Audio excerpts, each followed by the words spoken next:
Welcome back to the channel! Netflix just dropped a massive Squid Games Season 3 teaser that reveals some huge spoilers for Season 3. With a release date of June 27th, this final entry into the world of Squid Games is going to be here in no time at all. Gi-Hun and the rest of the players are going to have to finish playing the last 3 games, while Jun-ho tries to locate and infiltrate the facility. There was also an absence of VIPs last season, since they usually come in around Game 5, but they will most definitely be returning for the final games. Jun-ho, the frontman, will be fighting all of his moral struggles as he chooses to continue the games and watch his newly made friends die. And by the end of the season, he will come face to face with his little brother Jun-ho. We're going to go through the trailer and take a look at everything you missed, just because everything happened so quickly and they kind of spoiled a couple people who are going to die this season, which is crazy. And I am genuinely surprised that for a teaser with no dialogue at all, they still revealed so much. If you love Squid Games, go hit that subscribe button and turn the post notifications on so you don't miss the next Squid Games video. They're going to drop more trailers before Season 3 comes out, and we're going to have a big Netflix To Doom event on May 31st that you're not going to want to miss. Now, up until now, all they've given us is this short teaser of the guard dragging a player away over the flowers, which hints at one of the next 3 games they will be playing, but we also got some teaser photos showing the VIPs and Gi-Hun being reinserted back into the players. And then they released some unofficial footage as a teaser for their upcoming shows in 2025, where we first saw hints of this giant gumball machine. Now, almost all of these 3 teases have been expanded on in this 60-second teaser, as well as introduced a bunch of new ones that we're going to go through. But let's just jump right into it. Now, starting off the trailer strong, for the first time ever, we see 6 guards actually bringing a full coffin into the players' bunk room. Now, usually these guards are wheeling dead players away left and right as the games go on, but this time we actually see them march right in and deliver this one to the rest of the players. And what you might ask is so special about this one? Well, a familiar face is inside. Gi-Hun. This must be the picture of what we saw them looking at in the behind the scenes still they released. It's pretty crazy that out of the 12 players in the rebellion that Gi-Hun took, they basically all died. Thankfully, 120 and 388 went back to the bunks and survived, but as of now, that's it. And this clip seems to be taking place almost immediately after we leave them off in Season 2. I'm sure that they'll do some sort of recap intro to this season, since it's a part 2 basically, but they are picking up as soon as we left off, it seems. And then next up, we are introduced to our very next game, which is what they hinted towards in the short teaser they gave us a while back. All the players are in this giant room. And you know what? While we're all here, let's do a head count, because as of now, we actually don't know how many players are left in the games. After the final game of Season 2, the carousel one, there were 100 players left. 5 died in the bathroom fight, and then we had to estimate the night killings as well as use a couple of these wide shots here to come to the conclusion that there were 46 players left alive, including Gi-Hun and all the players that died in the rebellion. But after counting up what seems to be all of the remaining players in Season 3, there is 29 players on the left, 28 players on the right, and Gi-Hun walking in, which makes 58 players, which is 12 players more than we counted at the end of Season 2. That means that besides the 9 that died in the rebellion and the 5 in the bathroom, only 28 players were killed off in the middle of the night, which is way less than what it looked like. But either way, this new game is really interesting. We saw in the first teaser that there's this giant gumball machine to randomize the teams. This will split everyone up equally, meaning that the X's and the O players will be mixed up for this game. It seems like the players in chronological order will turn the lever and a ball will come out, assigning them to either red or blue team. Gi-Hun of course is last, and the only ball remaining is red. As we see in these next couple of shots, the red team will include Gi-Hun, Namgyu, Thanos' friend, the mother, player 149, as well as Min-Soo, and then also player 333, the YouTuber, and in a teaser picture we can see that 222 will be on the red team. And now the blue team will consist of player 120, which, if it weren't for Gi-Hun's plot armor, it's not looking good for the red team already, and also player number 7, the Sun. Not to mention the crazy old gypsy lady, which looks like she has her cult of followers very close by already. I can't wait to see how these come into play in this game because of what we're going to talk about in a second. Also, the old crazy man, player 100, he is on the blue team as well.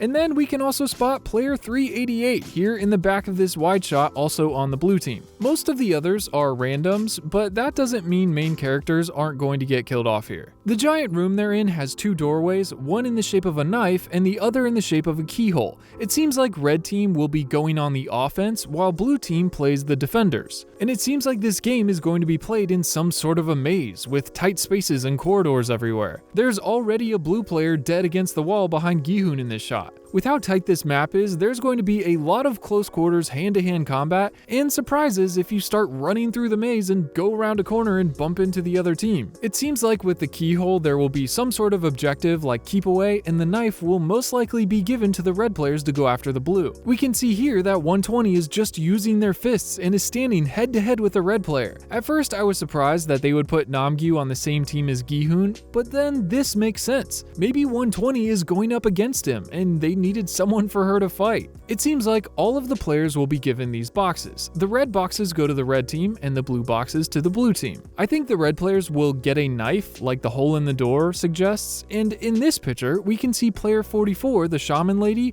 holding a key as if that's what's in these blue boxes, and the red team is going to be trying to get the blue team's keys. But this will very much be a fight in a maze with objectives, and all of the directional confusion will definitely give some insane tension to this game and all the players meeting around the corners. I honestly can't wait. Before this teaser, I was excited for the Red Rover game they teased, but now I think this game is going to be way more intense. We see here the shaman lady putting an arrow in blood on the wall, possibly to aid her team or misdirect the red team. And now it seems like there's this timer counting down, and the red team will have 10 minutes or so to acquire the blue team's keys, and the blue team will have the 10 minutes to try to survive and hold on to their keys. And then when the timer is up, all the players who have the keys will move on to the next game, and all the players who weren't able to get one or lost theirs will be eliminated. Which means that this game should be another brutal 50%, cutting the players down to just 29. Now, we also get our first shot of the VIPs this season, and it looks like they showed up early to have dinner together. And it seems like there's female VIPs this time. I'm not sure why, but in season 1, all of the VIPs were male, and now there's multiple women. This should be interesting. It looks like there will be 5 VIPs this year, just like last year,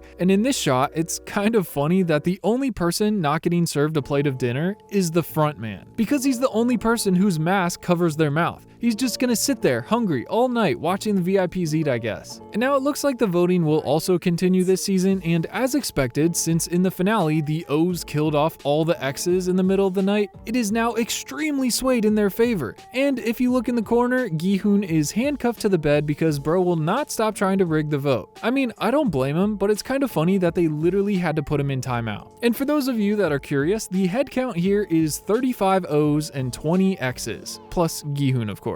But that's 2 less than the last head count. I mean, there could be just some short people in the back though, so grain of salt. And also, if you didn't forget, Noel, guard number 11, is trying to escape the Squid Games this season, and we get some really cool shots of her here. We see her army crawling through the air ducts in this shot, and then we actually see her on the beach from the teaser pic we got a while ago. It looks like she actually escapes it. But then we see a shot of Jun-ho on the beach of the island as well. Last we left off with him, he's still aboard the captain's boat who is working for the front man, and they were being led in the wrong direction. And now we see him in scuba gear on the island. How he got from A to B, we're just gonna have to wait and see, but it seems like he's going to probably meet up with her on this beach, and then there's a shot of her going back into the ventilation shaft. It looks like as if she's showing him the way. We also get a quick shot of her with a lighter in the records room we saw Jun-ho discover last time. I mean, it definitely seems like instead of going to the cops with the information to give up the Squid Games, she's more so just trying to burn the place to the ground. But who knows, maybe her objective will change once she meets up with Jun-ho and he explains what he's trying to do. Here we get a shot of Jun-ho bursting into a room inside the games, meaning they were successful at re-breaking into this facility. I really can't wait to see him come face to face with his brother. I'm also more excited to have screen time of him not being run around in circles like last season. I want to see him accomplish something for once. And in all of these next shots, they slip in a quick second of the father, player 246, getting scanned by a guard, which is crazy. Confirmation he is alive is one thing, but is he getting scanned back into the games? If anything, I thought maybe he and number 11 would escape together, but it seems like she's alone in all these shots. Now, we also get a new look at the front man, which if you pause and zoom in,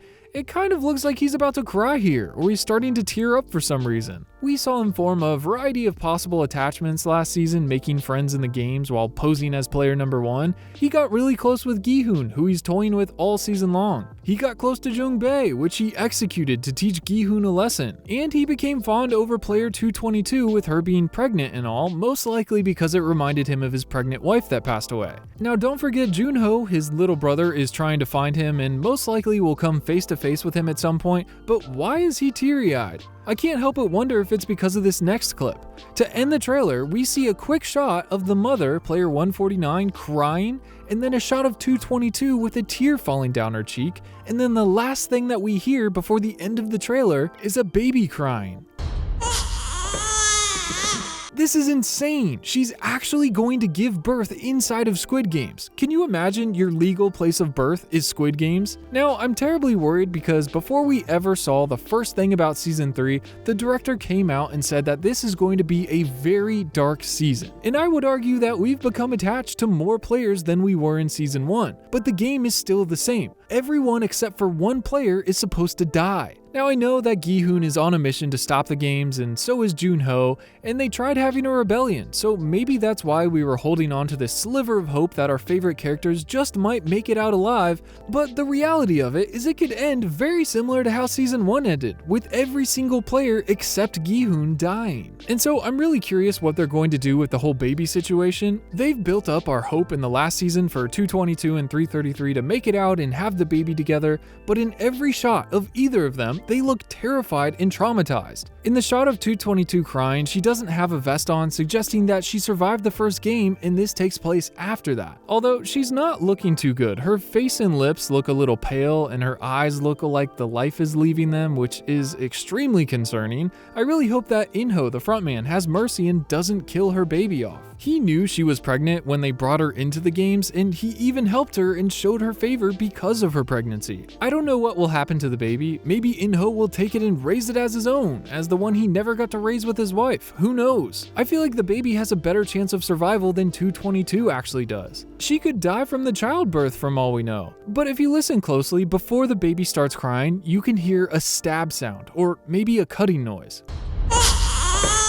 Yeah, I was worried it was a stab at first, but it almost sounds like a cut through flesh, and then the blade hits something solid, like possibly cutting the umbilical cord. I wonder if 149 here is going to use her secret hairpin knife to help deliver the baby. Because in this shot of her crying, it seems like she just helped deliver the baby, and her hair is down and she just used the knife recently. I mean, none of the other players have their vests on, so this is definitely after the first game as well, but the only thing off is the environments don't match. The one of 222 is very orange, and from the little bit behind her, it doesn't seem like the bunk room, whereas the one of 149 is very purple and they're near the bunks. I mean, maybe she's crying over losing her son in the last game, or maybe they did deliver the baby here and the tear scene is from when the mother dies. Honestly, I just worry that they're going to kill off 222 or her baby. Just tell me your theory in the comments. I'm curious what you think about this. Thanks so much for watching. I will see you in the next one. Peace.